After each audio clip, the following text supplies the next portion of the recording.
Kodo-kai was born in violence, not ceremony. In Nagoya, one killing set off the retaliation that would shape Takayama's rise. In retaliation, a revenge squad struck back, and a rival executive lost his life. Takayama Kiyoshi, a young member of the revenge squad, received a 4-year prison sentence. Takayama was released from prison just as the Yamaguchi-gumi shifted into its 4th generation under Takanaka Masahisa. The Yamaichi War broke out over Takanaka's succession, dividing the Yamaguchi-gumi and Ichiwa-kai. Hirota intended to join the Ichiwa-kai during the turbulent transition, but Tsukasa Shinobu persuaded him to retire instead, averting a direct confrontation. In June 1984, Tsukasa inherited the Hirota-gumi.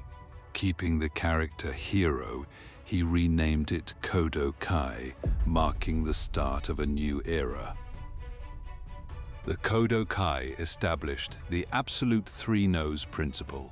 No selling information to the police, no contact with officers, and no cops allowed inside their offices.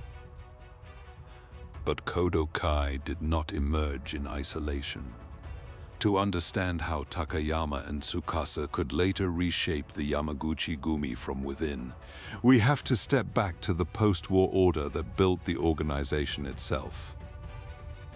In the chaos after the war, police struggled to keep order, and many came to see the Yakuza as a dangerous but familiar presence, a kind of necessary evil. Under Taoka Kazuo, the Yamaguchi-gumi expanded rapidly, mobilizing members across Japan and laying the foundations of its post-war dominance. By 1963, Yakuza membership had climbed above 180,000, the highest figure ever recorded, showing how deeply that underworld order had spread. Ahead of the 1964 Tokyo Olympics, police launched the first summit operation, arresting Yakuza leaders nationwide. The crackdown reshaped the underworld that Takayama would soon enter. It was in that changing underworld that young Takayama first gained a reputation as a militant fighter willing to use force. At 20, in the late 60s, he joined the Yamaguchi-gumi's Hirota-gumi in Nagoya. He met Tsukasa Shinobu, and together they began pacifying the chaotic underworld of the Nagoya region. His militant past brought long prison terms and hardened him into a formidable fighter. Police later described a shadowy inner circle known as Jujin-kai, feared for both its reach and its secrecy. Investigators said Jujin-kai gathered extensive personal details on police officers, mapping family ties and even private habits to gain leverage. In one raid, the commander found a photo of his own family waiting at the target office entrance before the search began.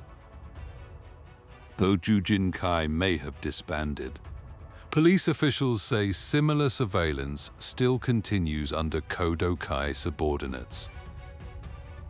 In 1984, Takayama Kiyoshi became the Kodo-kai's Wakagashira assistant, a key milestone in his rise through the hierarchy. In April 1989, Watanabe Yoshinori became the 5th-generation leader of the Yamaguchi-gumi, just as the bubble economy reached its peak. As Watanabe took command of the Yamaguchi-gumi main house, the balance between headquarters and rising internal factions began to shift. Supporting leaders Takumi Masaru and Kimoto Saizo stood behind Watanabe, solidifying the alliance that would define the organization's future. In December 1989, the Tokyo Stock Exchange hit a historic peak, marking the zenith of Japan's bubble economy. Amidst this frenzy, Tsukasa corporate raiders manipulated stock markets, creating a fertile ground for organized crime. In 1989, Takayama Kiyoshi was promoted to Wakagashira of the Kodo-kai, gaining widespread fame within the Yakuza world. The Kodo-kai's influence inside the Yamaguchi-gumi kept growing steadily.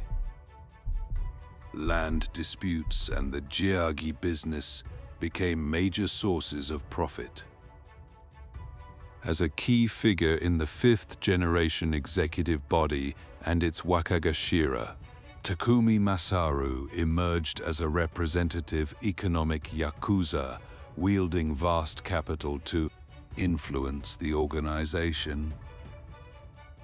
The fifth generation's initial executive body consisted of three key figures who would steer the group's future.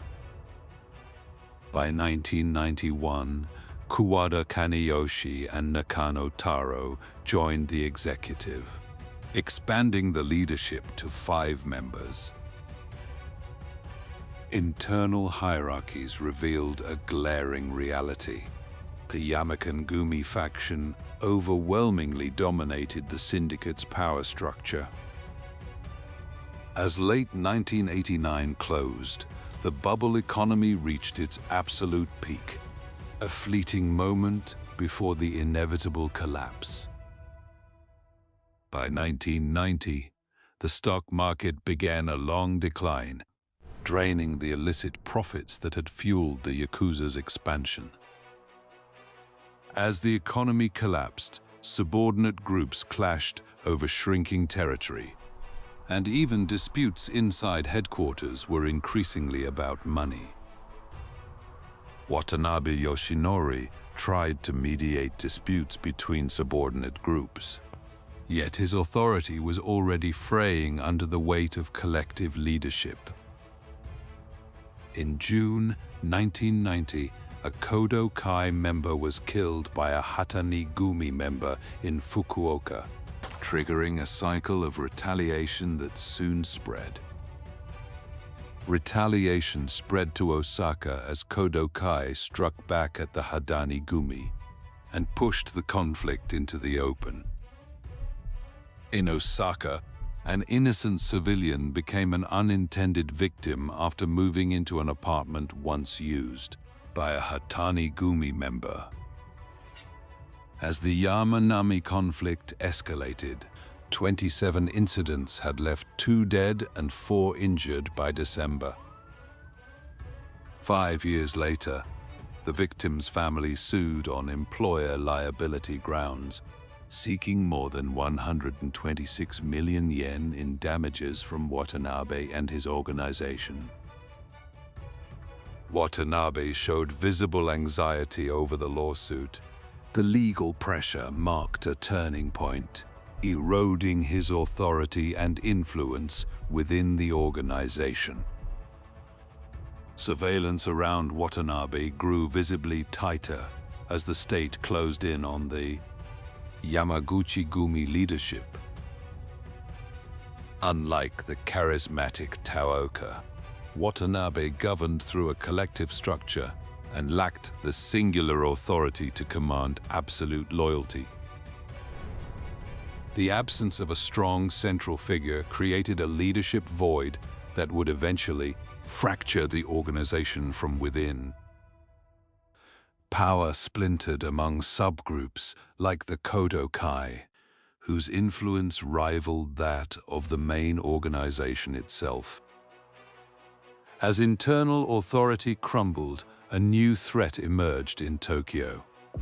The state was drafting unprecedented laws to target the Yakuza directly. Citizen groups and labor unions protested the law, fearing it would target legitimate organizations alongside criminal syndicates. Even Yakuza wives joined demonstrations against the controversial new law.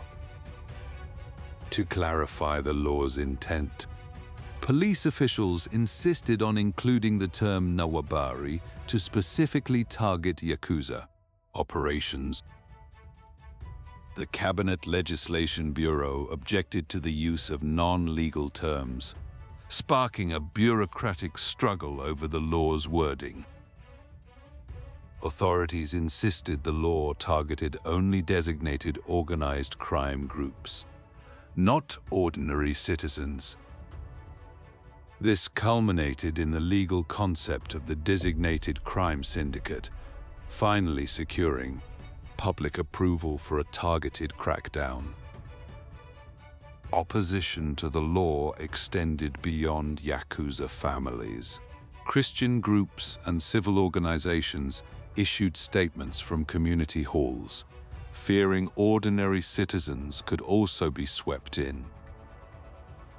The law introduced terms meant to define Yakuza conduct. One was yubitsume, cited as a marker of the underworld's internal discipline. As the law restricted their income sources, smaller Yakuza groups could no longer survive. Many filed for dissolution, marking a significant shift in the criminal landscape. In February 1992, a representative from an Osaka gang formally submitted dissolution papers to the police, citing the new law as the catalyst for their decision. On paper, groups were dissolving. In practice, many were being absorbed by giants like the Yamaguchi-gumi, concentrating power into a few dominant families. That new concentration would soon make loyalty far more dangerous.